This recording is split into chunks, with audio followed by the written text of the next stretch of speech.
Hi everyone, I'm Ben, and today I'm going to be talking about the mechanistic mind and its innocence. When we come to emotional work, one of the things that we learn, at least through inquiry, is exactly what is our mind doing? What role does our mind play in what we perceive as a, a kind of chronic sense of emotional disturbance in our life?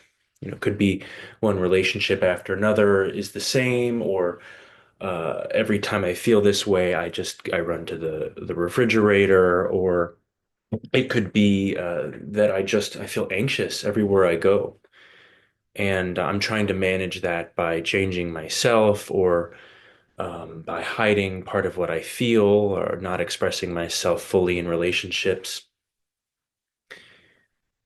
When we have a chronic emotional experience, there's a underlying chronic thought that's happening with that emotional experience. It is often hidden. It often isn't immediately visible. Most people don't wake up in the morning with a deep feeling in their gut and think, "Oh yeah, like I'm telling myself that I'm bad." They're not consciously doing that kind of thing. They're not aware of an identity which would need to wake up feeling bad every day. They wouldn't be aware of an identity which or a story or a thought that says, I have to protect myself when they're in situations which they regularly feel anxious in. They wouldn't recognize that the anxiety actually is encapsulated very well by the words of, I have to protect myself, stay afraid, be scared. So what I'm pointing to here is that there's unconscious thoughts that we can't see. They're playing out repetitively in our mind, but there's a feeling that we can know. And this is how we explore this stuff in inquiry, which is why I'm going about it this way. But basically, what it amounts to is when we're like a little kid and say I feel hurt, I feel really vulnerable, something, I skinned my knee and I'm in pain, I'm hurt. And I go to mom and I say, Mom, I'm hurt. I'm hurt. And mom isn't in the mood. And mom says, I don't fucking care. Don't talk to me about that. Go away. What happens inside of me then is, oh, okay, it's not okay to feel hurt, right? So by its very nature, I just close off that feeling. And when I'm with mom again, maybe this sort of situation is repeated, or maybe not. Really, little things can affect young children if they have impact in a strong way in the right moment, and they're not tended to with care. They can fester and stay like a frozen fear in the body that says, I'm not safe to feel hurt around mom. Certainly not to tell mom that I feel hurt, even if it's not about her, right? Like I can't tell her I feel hurt about anything in my life. That's off limits. And when we're really young, when that first happens, it's all sort of all kind of conscious experience. Like, oh, don't show her that, like I'm not going to tell her. But over time, and it's repeated again and again, and I just take it for granted that mom's not available for my hurt. Mom's not available for my vulnerable emotions, then I keep on protecting myself and I keep on hiding them. And over the years and years of practicing in this way, it becomes unconscious, mechanistic. It's a stimulus response mechanism where if I feel hurt with mom, something just goes, shuts down. And earlier in that experience, there was a conscious thought with it, like, oh, I can't tell her, I can't show her, right? But then that thought becomes it's been habituated. It doesn't even need to really show up in your mind because it's not an action that you're choosing. It's not a choiceful like, oh, you know what? I'm gonna protect myself from mom now that I feel hurt. I'm going to protect myself and not show her how I feel. It's unconscious. It just goes, I feel hurt, shut it down.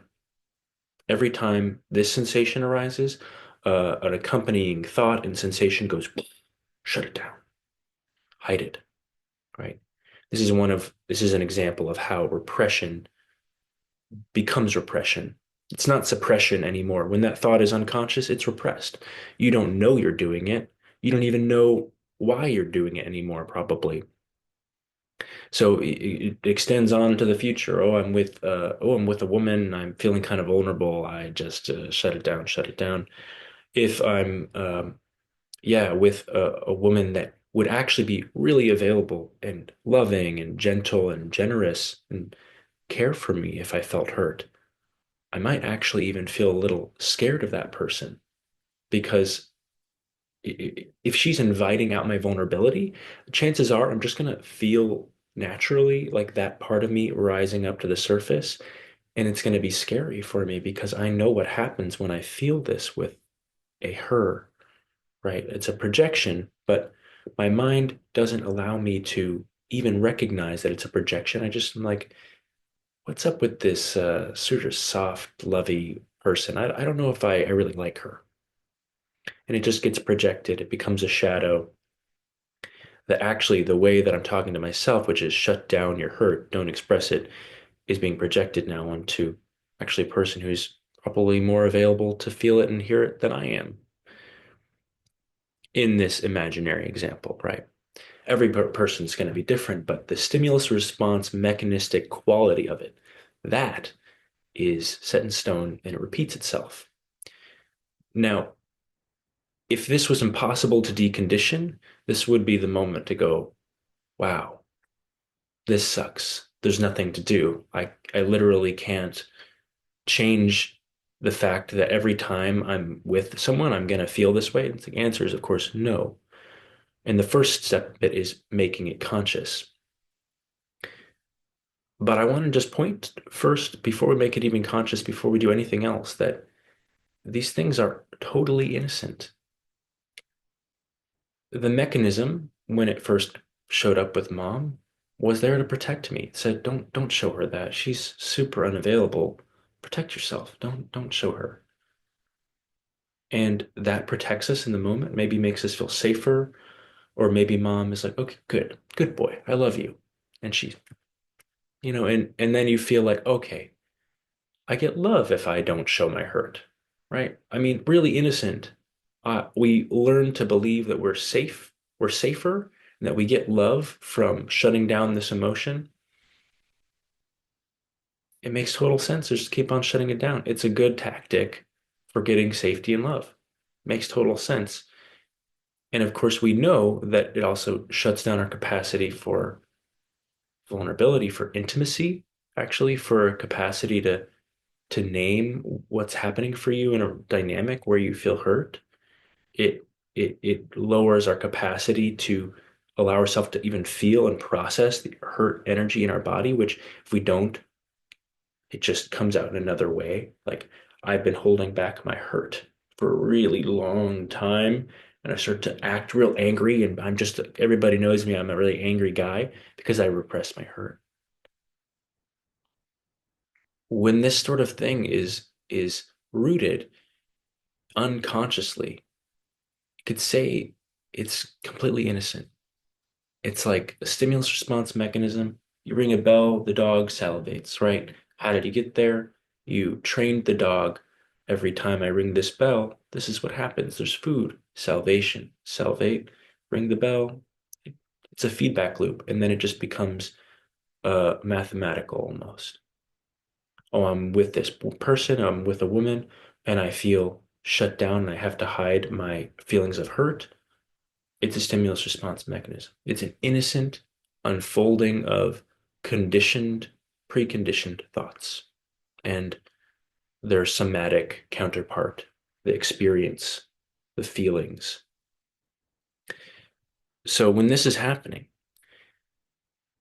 the way to start to unwind it is first to make it conscious. So if you do inquiry, it could look a little like, I notice that I have this feeling in my chest, and I feel it every time I'm around women. Like I have higher level of anxiety and I'm angry when I'm around women. So I might look at these thoughts and be like, yeah, why am I angry? I can delve into that and dig into it. Maybe I take a good look at the feeling and I say, I don't feel hurt by her.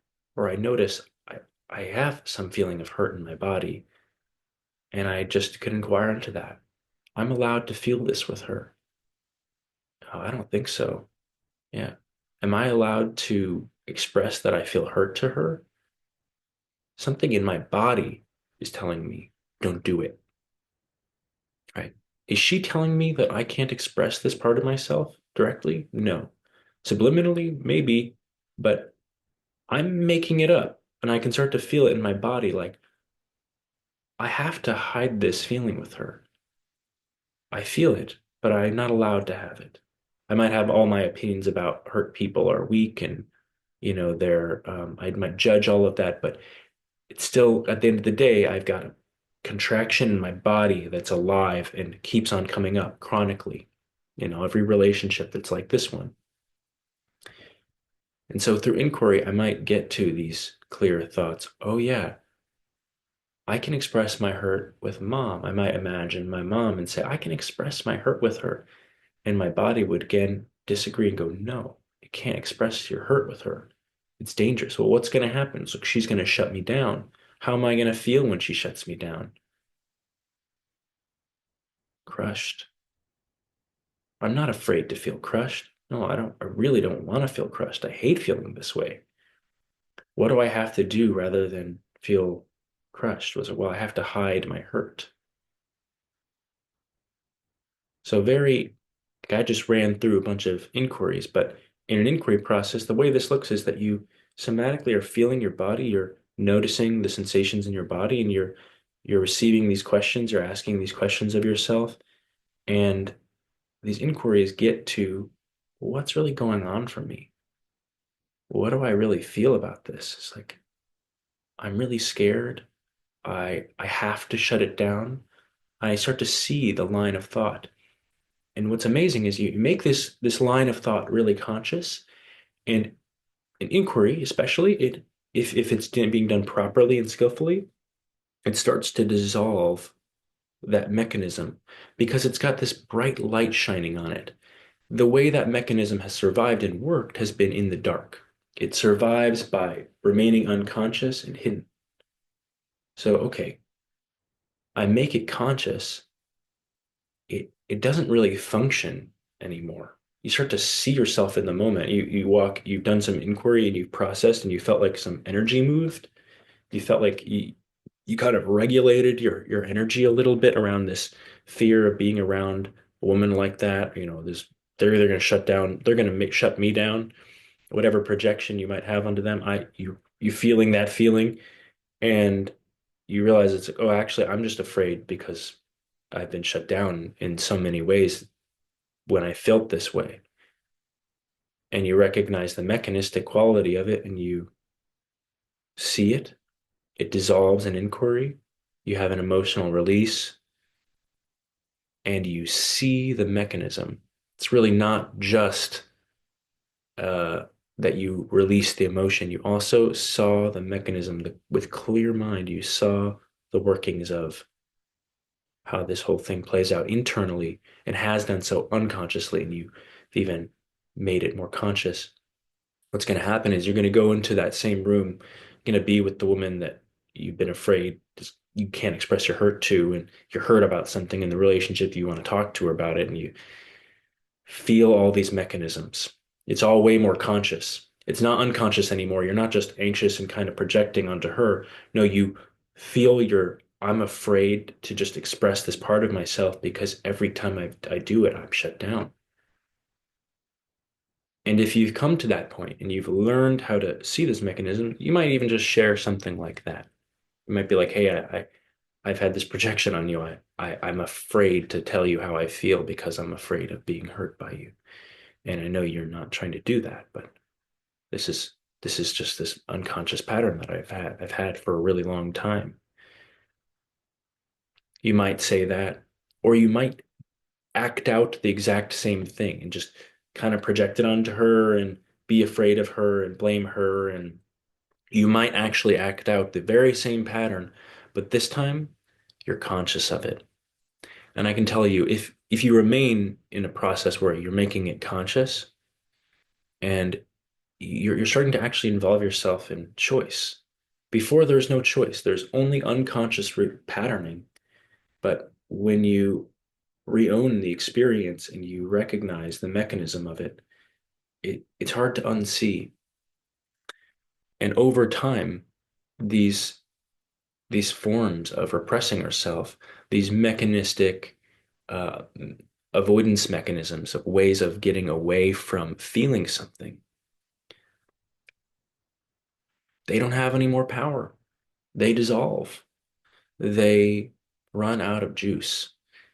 And in the process of that, you're never really even opposed or against your those unhealthy emotions because as you really get intimate with them, you will see they are all innocent. They were all created actually to protect us and support us. There is a utility and a value in each of those things, and it's important to actually appreciate the value they've given us, but not so much that you're not willing to see through them and grow beyond them. So if you liked this video, please hit like, subscribe to my channel. You can reach out to me for a clarity call. Look in the description of the video for a link. And yeah, best of luck to you in seeing your mind clearly and freeing yourself from unconscious patterns.